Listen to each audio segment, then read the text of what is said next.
aujourd'hui, ce jeune que vous voyez à l'écran déjà en direct, il va vous faire des témoignages aujourd'hui, des témoignages très poignants, des témoignages qui viennent de loin. Alors, c'est un rapatrié, si tu veux. Alors, il a tenté de faire le voyage clandestin à travers plusieurs pays pour aller en Europe, mais très malheureusement, alors il va vous faire ce témoignage, il va nous dire ses mésaventures, il va nous dire qu'est-ce qu'il a traversé, alors qu'est-ce qu'il a poussé à sortir de son pays pour aller se chercher ailleurs, alors qu'est-ce qu'il a eu comme difficulté. Alors ici sur ce plateau, il va tout déballer, nous sommes dans un déballage, alors qui ne dit pas son nom.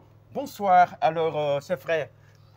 Bonsoir, monsieur. Comment ça va? Je vais très bien. Merci beaucoup. Tu vas élever la voix. Hein. Merci beaucoup d'accepter notre invitation. Oui, alors, c'était un réel plaisir pour nous et on va informer tous nos téléspectateurs. Oui. Et bien avant tout, présentez-vous. Oui. Comment on vous appelle? Moi, c'est Jean-Louis Collier. OK. Né à Jota. D'accord. En 1992. 92. Commencé mes études dans mon village natal. D'accord. Et aujourd'hui, alors, on apprend, vous vous êtes confié à notre rédaction et à notre télévision.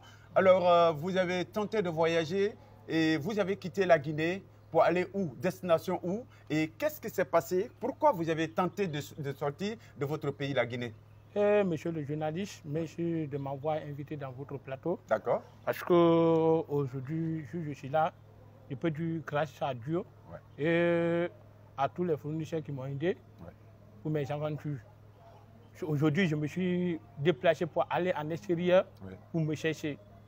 Je pensais, mon pensée, ça se trouvait que en Occident, il y a le beau, on peut avoir tout. Mais aujourd'hui, si je pense, c'est le contraire. Okay. Je me suis déplacé ici dans le mois d'août. À Conakry? Non, à Gérékré. À Gérékré. Je me suis rendu à Kankan, Kankan, Sigiri, Sigiri, le Mali. Le Mali, on nous a attrapés. Et je remercie encore aujourd'hui, une fois de plus, un ami. Il s'appelle Forme Blaise. Parce que c'est un gars, je ne vais pas l'oublier. Et depuis mon retour, je me bats pour lui. Parce que là où je voulais avoir le retour... Qui vous a attrapé? Non. Parce que tout à l'heure, tu as dit que... Non. On ne m'a pas attrapé d'abord, mais c'est-à-dire on nous a attrapé à la frontière d'abord, qu'on nous demande de payer 2000 CFA. Et 2000 CFA, si tu évalues ici en Guinée, ça fait 30 000. Ouais. Je remercie le monsieur aujourd'hui et je le félicite. Ça, c'est à Kouré Mali d'abord? À Kouré Mali d'abord. J'ai appelé tous mes parents. Mes parents me disent, il faut te retourner. Au moment où je quittais ici, j'avais 200 000 francs guinéens. Et le monsieur m'a aidé au moment qu'on nous a pris. Je l'ai appelé. Il dit, mon frère, là où je suis, je ne suis pas même allé d'abord loin. Il dit, il faut me faire dépôt de 30 000. Il me dit, ok, pas de problème, va faire retrait de 50 000 sur mon compte Orange Money. Et je le remercie d'abord. C'était au début de mon voyage. Je suis rentré territoire malien. J'ai travaillé là-bas jusqu'à 6 mois. Quel genre de travail? C'est le contrat? Tu fais le contrat avec les gens ou bien quoi? Je remercie. Parce qu'au moment où j'ai quitté ici, j'étais l'élève. Je faisais la terminale. Mais je suis quitté ici au moment du bac. Parce que je n'ai pas fait le bac. Mais je suis quitté ici, je me suis embarqué au Mali. Mon rentrée de Mali, parce qu'au moment où j'étais à l'école, j'apprenais un métier en électricité. Arrivé à Bamako, Mali, on nous a testé. Je suis allé me présenter dans une chantier. Chantier des Chinois qu'on nous a testé. J'ai été le 3e, mais la personne qui a été le premier, la personne était payée par 8 000 francs CFA par jour. Moi, j'étais payé par jour 5 000 francs CFA. J'ai travaillé, mais concernant si je vois le travail, je pars au travail, je dis, je veux me déplacer pour aller en extérieur. Je vais augmenter le travail, je vais apprendre d'autres métiers pour que ça va m'aider de m'avancer. Et tandis qu'au moment où j'apprenais le travail, je demandais à tout un chacun. J'ai dit, il y a quel métier qui marche en avance? Il me dit, si tu veux aller en avance, il faut apprendre un métier de peinture. Il dit, pas de problème. Appris peinture. Pendant ce temps, tu faisais l'électricité d'abord? Je faisais l'électricité. J'ai stoppé l'électricité, mais mon patron m'a tout appelé, mais je ne me suis pas retourné. je me suis concentré sur la peinture. J'ai travaillé. Durant 2 semaines, le patron m'a vu, il m'a vu mes compétences. Il m'a dit pour toi, c'est bon. Parce que moi, je faisais peinture en dur. Il y a un événement qui s'est passé à Gérékouré. Il y a un problème ethnique. Mon patron vient me dire, parce que c'est un Guinéen comme moi, il me demande, il y a un événement qui vient de se passer à Gérékouré. Il m'a tué mon petit frère. Ton apprentissage, c'est fini. Il dit, ok, pas de problème. À ce moment, moi, je reconnaissais, j'étais bien formé. J'avais de l'argent maintenant pour aller là où je veux. Je me suis retourné encore dans un autre chantier pour aller chercher un autre patron. Le patron, je l'ai gagné. Il s'appelait M. Bangoura, un Guinéen encore. Le monsieur m'a testé. J'ai eu le test, j'étais le premier là-bas. En peinture en dur. Et en là, je pratique. Même là où je suis logé, j'ai travaillé là-bas l'autre fois dans une boîte. Tout le monde m'a félicité et le monsieur est en train de faire ma promotion. J'ai travaillé jusqu'à quand j'ai eu mon argent. Je me suis déplacé pour rejoindre en Algérie. J'ai dépassé à Chevaré, Tombouctou. De quitter à Chevaré jusqu'à Tombouctou, c'est sur le pilogue. Sur le pilogue d'abord, on a fait 3 jours. Le 4e jour qu'on voulait rentrer à Tombouctou, il y a eu du feu dans le pilogue. Moi-même, j'ai failli brûler. À ce moment, la souffrance avait commencé. Mais je me suis penché. J'ai dit, je suis homme. Je vais m'en venger. Arrivé à Tombouctou, je me suis mis dans la main des gendarmes. Les gendarmes. Tombouctou, ça c'est au Mali d'abord. Tombouctou, c'est le territoire malien. D'accord. Parce qu'après Tombouctou, vous allez prendre maintenant le DG. Je me suis allé là-bas. J'ai vu avec un gars qui s'appelait Diakité Ousmane. C'était un Ivoirien, un confrère à moi, un pays de frères. Et je le remercie. Je suis allé voir le monsieur. Il était dans la main des djihadistes. Et ce sont des djihadistes qui vous font traverser pour rejoindre Algérie. Je suis allé le voir. Il me dit là où je suis, je n'ai pas de transport pour aller devant et je n'ai pas de transport pour aller derrière. J'ai dit, moi, je vais t'aider. J'ai dit, je vais t'aider, on va aller en avance. Il me dit, si tu vas me faire ça, ce serait bon. J'ai demandé, le djihadiste me dit de quitter ici jusqu'à territoire algérien, c'est 70 000 CFA. Il dit, pas de problème. Il dit, c'est ça seulement, il me dit, pas de problème. J'ai dit, où on fait le retrait? J'ai appelé Et tu avais l'argent là sur toi? Non, il n'y avait pas de l'argent. J'avais mon beau-frère. Il était à Bamako. Je l'ai appelé, j'ai dit, là où je suis. J'ai dit, l'argent que je t'ai donné, parce que j'avais 600 000 francs CFA. J'ai dit, l'argent que je t'ai donné, envoie-moi 90 000. Il a dit même, envoie-moi 100 000. Les 100 000 pour le prix de manger. Parce que le désert, si vous prenez le désert, c'est 2 jours. Il n'y a pas l'eau, il n'y a rien, et vous n'avez rien constaté. Moi, on a envoyé de l'argent, j'ai compté, j'ai donné. Il me dit le prix de manger, c'était 10 000 CFA. J'ai donné tout, en fait, 70 000. Les 10 000, j'ai acheté les biscuits, ça me laissait 3 000 francs CFA. On a pris le DG.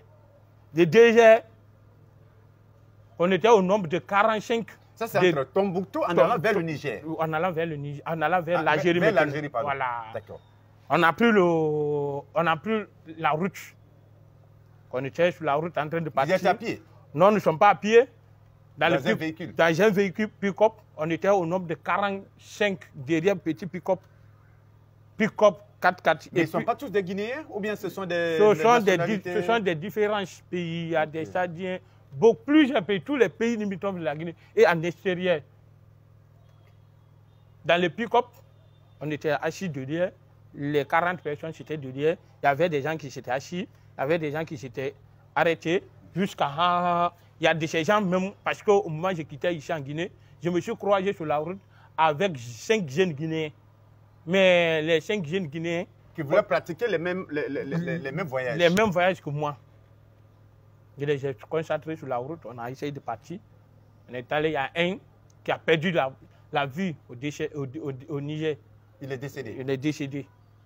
C'était un étudiant provenant de l'Université Générale Nationale Conti de Symphonia. Il avait ses diplômes pour aller Il voulait partir se chercher. Pour se chercher. Parce qu'il a terminé les études ici, il a terminé ses études, ça ne va pas. Il voulait aller. Parce que c'était un homme qui n'avait pas la force. Qui n'avait pas la force pour pratiquer comme nous.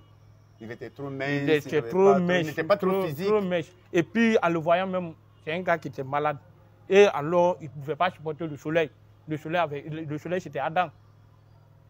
Quand le monsieur est tombé, on est allé, on a mis en terre. J'ai sorti tous ses diplômes, j'ai regardé, j'ai mis auprès de lui. Je me suis déplacé, j'ai pris mon sac, je suis allé. Vous l'avez laissé, chacun s'est cherché? Chacun s'est cherché encore, on est monté dans le bus, dans le véhicule. Il y a un Sénégalais encore, voulant partir à la rentrée de territoire algérien. Il a trouvé la mort, on l'a enterré. On est allé, il y a un foyer qu'on dit Inafra. Si on t'envoie là-bas, sauf tu appelles tes parents, ils vont envoyer, il y a un seul numéro. Il se trouve en Guinée ici. Et il y a des autres pays, il y a leur correspondance là-bas. Et alors, ce sont des personnes, si moi, je pense aujourd'hui, ethniques, en train de regarder. Le monsieur a tout fait. Il me dit, viens, tu vas préparer spaghetti. J'ai préparé spaghetti. Il y avait 1000 personnes. Depuis, je suis venu voir, il y avait des gens qui s'étaient assis là-bas. Ils ont fait 3 jours sans manger. Au moment où j'ai préparé spaghetti, moi-même, j'avais de l'argent, le peu d'argent qui s'est resté avec moi. Ils voulaient prendre ça avec moi. Mais le jeune a dit, la manière qu'on nous a fouillé sur la route, mais ils n'ont rien vu sur moi. Parce que j'ai mis ça ici. Sur mon slip ici. Ouais. On nous a fouillé, on n'a rien vu sur moi. Sauf mon téléphone a pris. Je suis allé, le monsieur me dit, viens préparer. J'ai commencé à préparer le spaghetti, j'ai fini de préparer. J'ai enlevé pour eux. Pour moi, on m'a donné, voyant mes amis, voyant mes confrères, voyant tous les gens, je suis venu les voir. Je n'ai pas pu manger. Si ce n'était pas pour moi, c'était pour boire de l'eau. Tellement qu'il faisait pitié. Parce que je les faisais pitié. Moi-même, je me suis demandé, je suis venu chercher quoi. C'est là-bas que ton regret a commencé? Tu as commencé à regretter? Mon regret a commencé. Mais moi, je me disais, je suis homme comme les gens là. Mais tout ce qui nous a trompés, tout ce qui m'a trompé de pousser, de sortir en Guinée, c'était l'affaire du téléphone écran touché, de te connecter, de voir tes amis qui sont en extérieur du pays. Ils ont là-bas, tu peux voir quelqu'un qui ne fait rien, il part dans un lieu, plage, il prend une photo ici, il publie, tu vois ça, le corps va sortir. Tu vas dire, ça se trouve en belle vie. Donc, ce qui veut dire, attends, on va revenir, c'est très important. Ce qui veut dire, lorsque tu étais en train de voir les images, les belles photos de tes amis, des gens qui t'envoyaient les selfies, les photos, les vidéos, tu as dit, il faut que tu t'y rendes. Voilà. Et ça t'a excité à pratiquer ce voyage clandestin, c'est ça? Oui, oui. Okay. C'était l'une des causes principales. Voilà, c'était l'une des causes principales. Tu avais l'ambition, tu voulais être là-bas, pour paraître beau aussi, comme eux. Arrivé comme en Inafra, moi, j'ai eu pitié, parce que j'ai pu tuer, j'ai donné manger avec tout le monde. On me dit, le gars, même le jour où je suis venu, je n'ai pas même dormi là-bas, me dit, il a dit même à chef de rebelle, aujourd'hui, si le monsieur ne... Parce que nous sommes venus, on me dit, il faut écrire le nom de tout le monde qui sont là, des gens qui sont envoyés leur argent. J'ai écrit le nom de tout le monde, on me dit, OK. Les gens qui vont sortir aujourd'hui, si toi, tu es le premier. Au moment les gens Parce que tu avais déjà donné l'argent? Oui, oui, j'avais déjà donné. Et encore, il y avait... Le monsieur, je lui ai frappé à cause de mon professeur de français. Il était là-bas. C'est lui qui était le chef de guide. Okay. Je suis venu. Il m'a fait arrêter encore. Il a commencé à appeler les gens. Tout le monde se sont embarqués. Moi, je me suis venu, je me suis embarqué dans un seul pick-up. Derrière pick-up, on était au nombre de 50. Tu veux, tu t'arrêtes. En Algérie encore? En Algérie, parce que c'est pour te déplacer, de t'envoyer. C'est comme si tu quittes ici, jusqu'à Madina, on te déplace ici. On vous fait laisser à Concaché. Et puis vous prenez maintenant le reste en pied.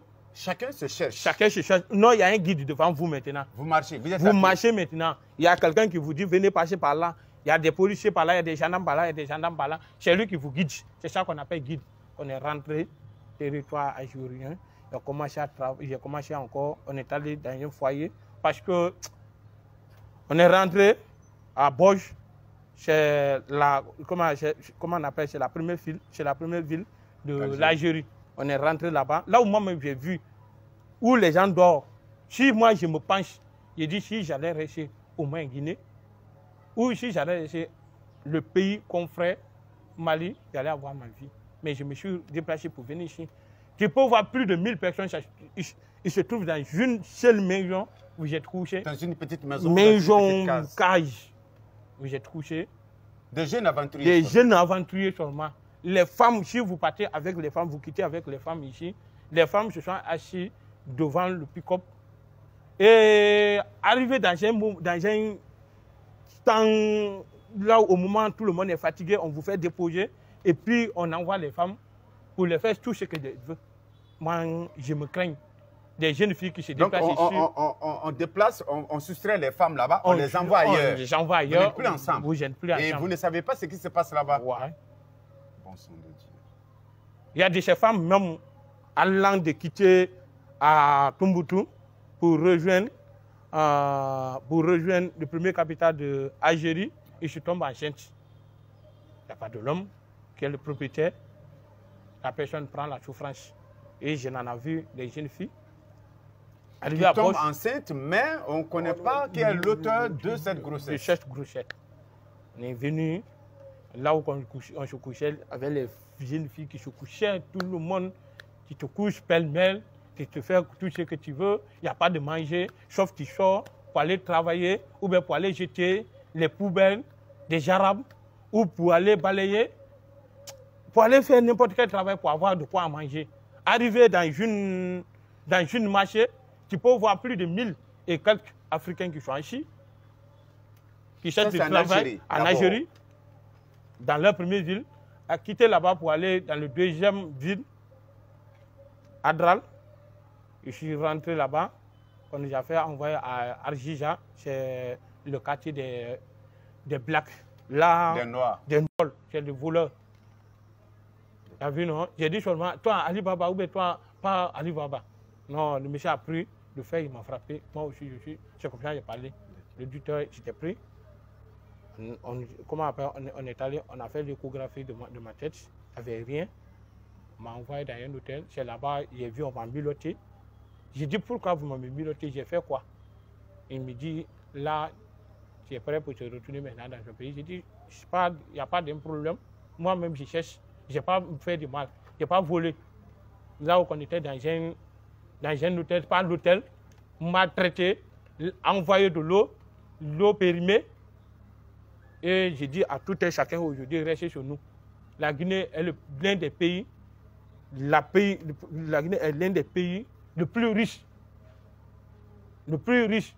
Mais si tu ne savais pas, tu vas dire, je vais trouver ma vie en Occident et ce n'est pas l'Occident. Tu peux rester ici. Donc aujourd'hui, tu as le regret. Pourquoi tu as gaspillé tout cet argent-là pour aller jusqu'à Tunis, au Maroc, en Algérie et toute cette traversée? Alors, puisqu'on est en train de tendre vers la fin de cette émission, et quel est le message que vous avez à lancer à l'endroit de vous, votre génération, des amis, des frères, des sœurs africains de la peau noire qui ont cette même ambition, qui ont envie aussi de pratiquer ce voyage clandestin pour aller vers l'Europe? Quel est le message que vous avez à lancer? Merci, monsieur le journaliste, de m'avoir posé cette question.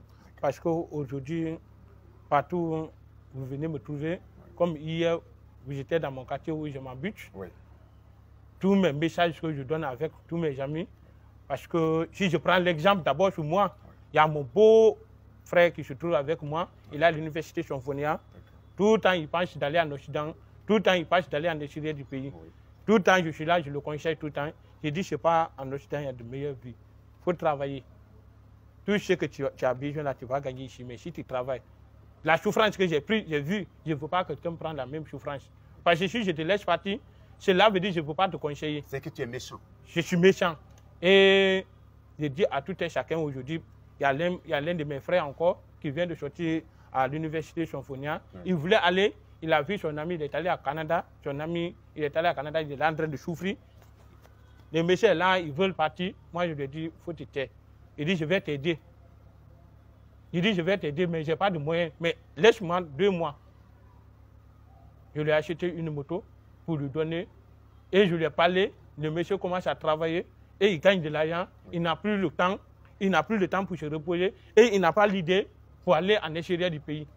Parce qu'il est occupé. Parce qu'il est occupé, il gagne tout ce qu'il veut. C'était ce message que je voulais donner à tout et chacun, de rester ici. Moi-même, j'ai dit, parce que le 18 décembre, c'est la Journée internationale des migrants. moi, je voulais dire au gouvernement d'essayer de voir, parce que je veux organiser cet événement, lutte contre la migration clandestine. Parce que je veux donner l'idée à tout et chacun de rester ici. Parce que rien que dans ton pays, tu te déplaces pour aller dans un autre pays, c'est la souffrance. Rien que la souffrance que j'ai pris, et j'ai des cicatrices sur moi aujourd'hui, je ne veux pas que quelqu'un me montre avec ça. Et OIM, je sais que OIM est en train de fournir des efforts pour la jeunesse dans leur retour. Je les remercie très bien. Parce que ce sont des gens, il faut être reconnaissant. Hier, on m'a demandé, j'étais dans l'interrogation, sur leur interrogation, on m'a demandé depuis qu'on a financé, tu essaies de faire quoi? Je l'ai dit, tout ce que vous m'avez donné. Mais on t'a financé à hauteur de combien? Et qu'est-ce que tu as investi dans quel domaine? On m'a investi, on m'a donné 12 millions, plus un téléphone. Mais les 12 millions, c'est reproduit. Parce que si on te donne de l'argent, ce n'est pas pour te donner, c'est pour travailler dedans. Moi, j'avais commencé à faire du commerce. Mais le commerce m'a fait donner 3 parcelles à Conakry. Là où je suis venu, je n'ai pas fait 1 mois. Bravo. Et je n'ai pas fait 1 an, 6 mois. Les 12 millions m'ont donné 2 motos. Et j'ai un monsieur qui voulait sortir pour aller en aventure. C'est pour cela que j'ai dit à tout un chacun aujourd'hui de rester ici. Prendre courage. Sauf si tu ne veux pas travailler. Mais si tu travailles, tu sors sur le soleil, tu vas gagner. Ce n'est pas en Occident qu'on peut trouver une belle vie. Mais si on reste ici, on pourra trouver une belle vie. Travaillons et apprenons le métier. Tout ce que tu vas apprendre, ne crains même pas. Et ne vois pas que ce que je suis là en train de faire, c'est de l'amiable. Il n'y a pas un sous-métier. Tout ce que tu vas apprendre, apprends très bien. Et soyons courageux. La vie nous appartient. Monsieur le journaliste, si tu me donnes la parole, c'est ça que j'avais à dire avec mes amis, de rester ici. De rester ici en Afrique. L'Afrique, sans l'Afrique, l'Europe n'est rien. Moi, si je vois ça aujourd'hui, si tu es là, tu as un étudiant, quoi, tu gagnes par jour 50 000, tu réserves 30 000. Les 30 000 fois 12 et fois 32, ça fait combien? Fois 12, ça fait combien? Fois 2 ans, 3 ans, tu vas voir combien, tu ne seras pas milliardaire. C'est ça qui est la vérité.